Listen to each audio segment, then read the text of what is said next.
Greetings, fellow Kerbonauts! Welcome to Kerbal Space Program. My name is Rice, I am a KSP Minimalist, and this is the Minimalist Shuttle Program, Episode 8.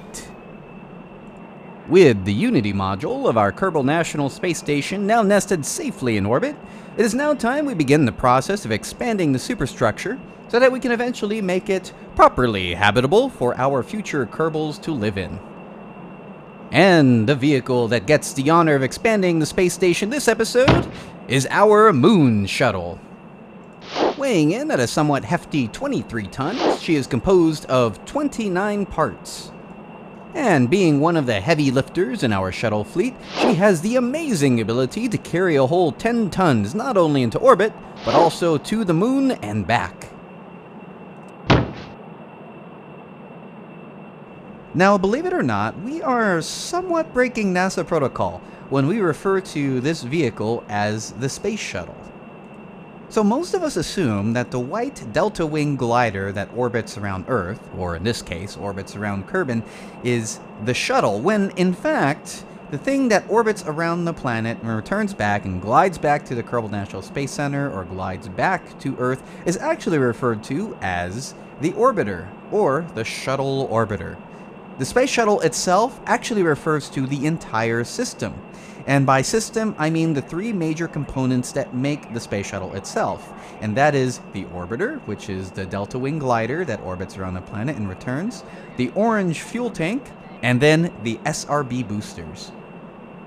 These three items is what truly comprises the Space Shuttle. But oftentimes, nomenclatures get lost in the rhetoric, and through either misinterpretation or miscommunication, eventually the public came to recognize the object with the wings that flies around the planet and flies back into the atmosphere and lands back onto the runway as the shuttle itself, when in fact, that's not necessarily true. However, we're going to continue with a stretching NASA protocol, and we're just going to go ahead and continue with what the public generally assumes is the shuttle, and we're going to keep referring to the delta wing glider as the shuttle rather than the orbiter. I imagine it makes things a little bit easier to recognize and identify when I just call it the shuttle rather than the orbiter. Now, as you probably saw, we gave the Mun Shuttle a proper name and christened it the Catlantis. Named after the real-life shuttle of a similar name, minus the K, of course. We bring her out on her first maiden flight to stretch her legs and test her orbital capability before we send her off on future missions to the moon. Now, what I love about this Mun Shuttle is that even though it is a little bit heavier than the light shuttle, what it amounts to is that the side effect of having a shuttle that's heavier also gives it a little bit more stability in flight, especially when it's launching. Because what you probably noticed in prior episodes when I launched the light shuttle is that when the SRBs separate, the light shuttle has a tendency to jolt suddenly in another direction because of the sudden shift in the center of mass when it ejects those SRBs. The same thing happens with this heavy shuttle too. However, the jolt that happens is to a lesser extent because the heavier shuttle moves the center of mass a little bit less than the light shuttle itself, causing the shuttle to maintain a little bit more of a stable trajectory when those SRBs are separated. Okay, so we are at almost 2 kilometers per second and we're just out of fuel. There we go, we are out of fuel. So let's go ahead and eject the main tank there and also eject our main launch booster. There we go. Perfect. Okay, so let's go ahead and activate our ohms boosters. And let's go ahead and begin circularizing our orbit. Now, as you probably noticed, another difference between this vehicle and the light shuttle is that our ohms boosters, ohms meaning OMS, or orbital maneuvering system, our ohms boosters are not the RCS thrusters that the light shuttle has, but rather full-fledged liquid oxygen fuel boosters. And it's not only those engines that will provide orbital maneuver capability, but they will also provide the ability for the shuttle to be able to exit Kerbin orbit and move on to the moon. Now, we've found ourselves in quite the opportunity here, in that our suborbital trajectory puts us within about 3.5 kilometers of the Kerbal National Space Station, which is really beneficial for us, so that when we start circularizing our orbit, we will expend a lot less fuel needed to intercept the station than we would if we had circularized our orbit, then had to plot a maneuver node in order to intercept the station. As a matter of fact, we ended up closer than I realized because we are 1.5 kilometers from the station. Now, unfortunately, it is moving away from us really fast, so we've got to circularize our orbit as quickly as we can so that we can catch up to it. So all engines full speed ahead. We've got a space station to catch. Switched over to target mode, we now simply point ourselves towards the retrograde marker and zero out our relative velocity to our target. Alright, now that we've pushed our retrograde marker smack dab over the target, let's go ahead and maneuver our shuttle a little bit there. Perfect. Okay, now let's go ahead and zero out this velocity. And push it out. There we go. Perfect. Now we are at positive velocity to our target, and we are closing in. This may actually be our fastest interception yet. Okay, so now that we have closed in to about 24 meters to our target, let's go ahead and begin the process of docking. We're closing in at 0.8 meters per second, which is recklessly fast by NASA standards. However, by Kerbal standards, this is perfectly normal, perfectly status quo. Now, we're going to open up our cargo bay doors and confirm the reason why we need a shuttle this long to deliver our next piece to the station. So, let's go ahead and start activating our cargo bay lights. There we go. And lo and behold, ladies and gentlemen, here is our FPS truss. No, it's not an acronym for a shoot-'em-up genre of video games. However, what FPS stands for is Fuel, Power, and Supply. This is one of the largest modules we will be attaching to the space station. And exactly as the name implies, it has solar panels to produce electricity, it has fuel tanks so that it can store fuel, and it carries enough supplies, oxygen, foodstuff, and water to keep Kerbals alive for a very long time. Alright, so what we're going to do now is we're going to zoom ahead at 3 times speed while we come on in for docking. And wouldn't you know, as is the case with most docking and station construction, we ended up once again in the night side of Kerbin. So what we're going to do is we're going to bring out our resident space engineer Bill here, and we're going to go ahead and start setting up our station a little bit early by providing some proper lighting so we can see what we're doing. So let's go ahead, Bill, and set up the light at the back end of our shuttle because we definitely need to see that station. Okay, here we go, and twist it around. Good. Okay, let's come in a little bit closer, and pow! There we go. Now we've got lighting. And so, what Bill's going to do here next is he's going to hang out near the docking port, and he's going to provide a secondary pair of eyes while he supervises Jebediah as he docks the shuttle into the station. Okay, there we go. We got Bill in position. Now, let's go ahead and move the shuttle in. Nice and easy. Let's go ahead and jet on forward here using our amazing Navy Fish docking mod. Now, keep in mind, this is sped up, as in real time, this took quite a bit of time to dock in. And not because I had any difficulties docking, but rather because I absolutely love docking in Kerbal Space Program. It's one of the things I absolutely enjoy about this game. There's just something about traveling around a planet at 2 kilometers per second while docking with something at less than a meter per second that has this kind of zen-like quality about it. So I like to savor the moment, take my time while I maneuver around stations or prep for docking maneuvers towards docking ports.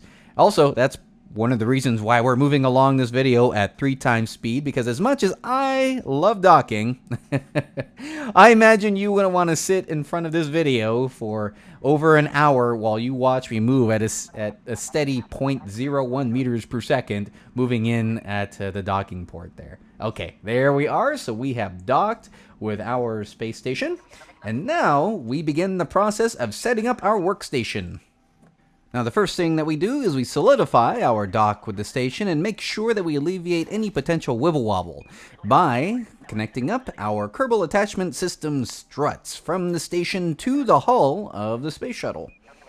Okay, there we go, and we are connected, and we are solid. Okay, so let's go ahead and move on over towards the light side of Kerbal, and then we're going to bring Bill back out here again, and we're going to get ready to move our truss over to the top of the station. Now, in order for us to make that happen, we will be utilizing our brand new tool in our space arsenal, and that is our utility pod.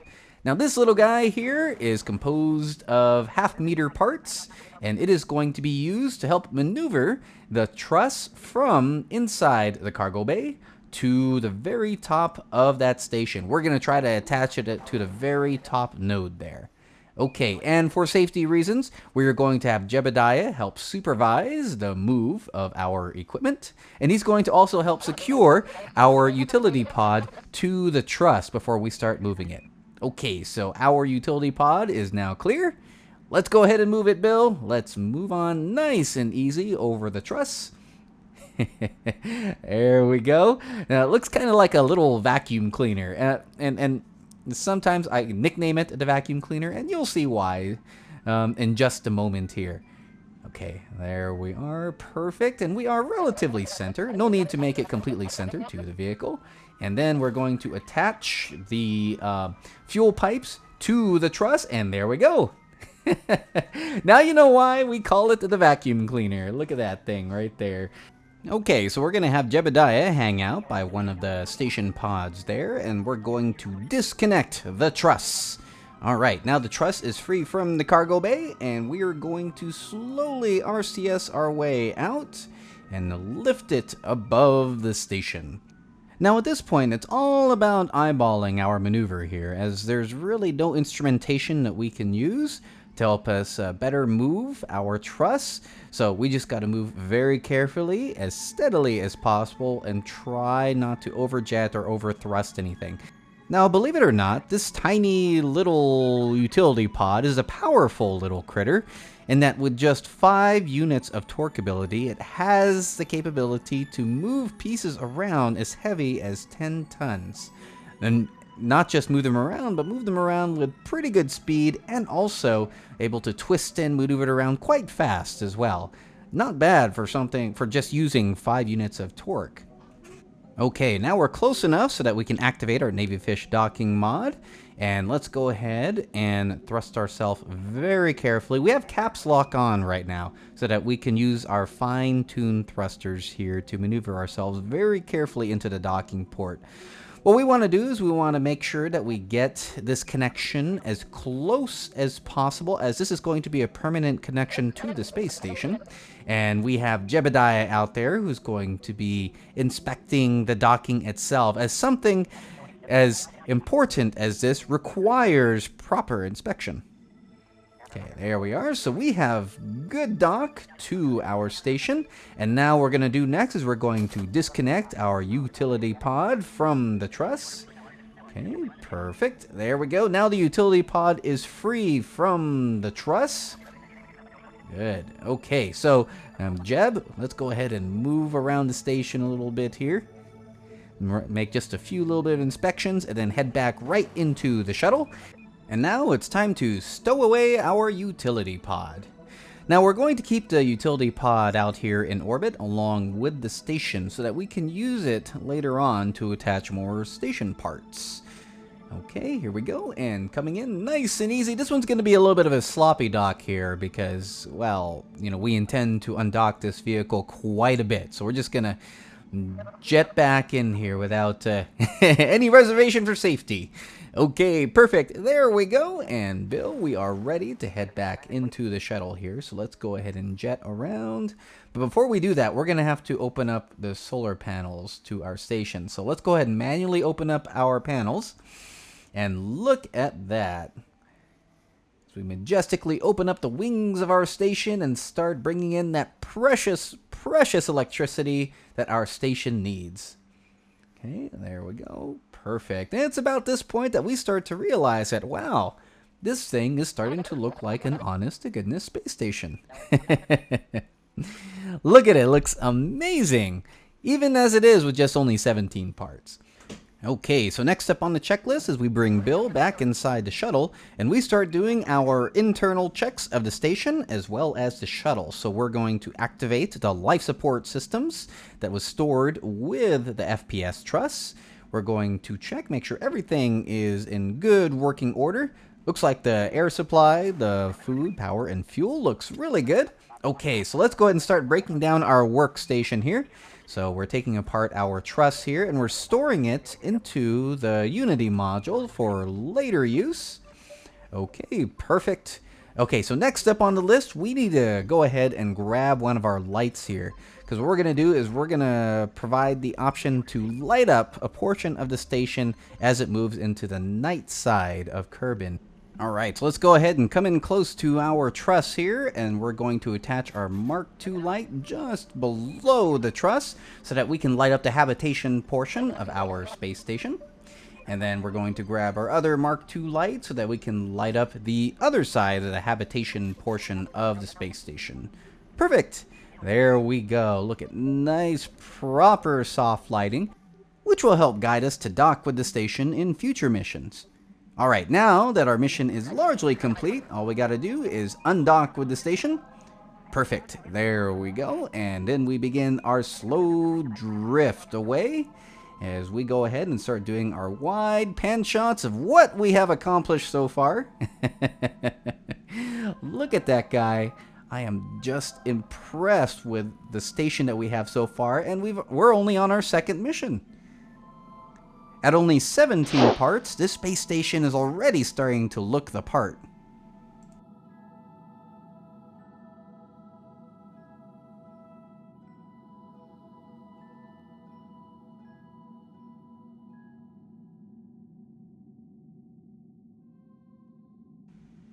Okay, so now we are jetting along this time at 5 times speed as we re-enter the atmosphere in preparation for landing back at the Kerbal Space Center. Now, what's interesting about this vehicle is that since it's using liquid and oxidizer fuel rather than RCS fuel, the center of mass is slightly off. So instead, what I'm using here is I'm using the TAC fuel balancer mod so that we can balance the fuel between the two separate fuel tanks on this spacecraft so that we can maneuver the center of mass just ahead of the center of lift. That way, we can make this vehicle a little bit more stable as it glides back into Kerbal and towards the Space Center. Because really, we want to keep attention to detail this time and avoid crashing the shuttle like we did last time with our light shuttle there. Okay, here we go, and looks like we've got a perfect approach here. We overshot the Space Center just a little bit there, so we had to do a little roundabout turn. Okay, and there we are. Now we are back to normal speed. All our gears are open, and we are flaring up in preparation for landing. Now, unfortunately, we did leave the launch gantries in the middle of the runway, but fortunately, we were able to avoid them. And down onto the strip we go. We're just slightly off center, so let's go ahead and turn ourselves just a bit there. Perfect. There we go. All right, and now, ladies and gentlemen, I declare this mission complete. We will see you next time.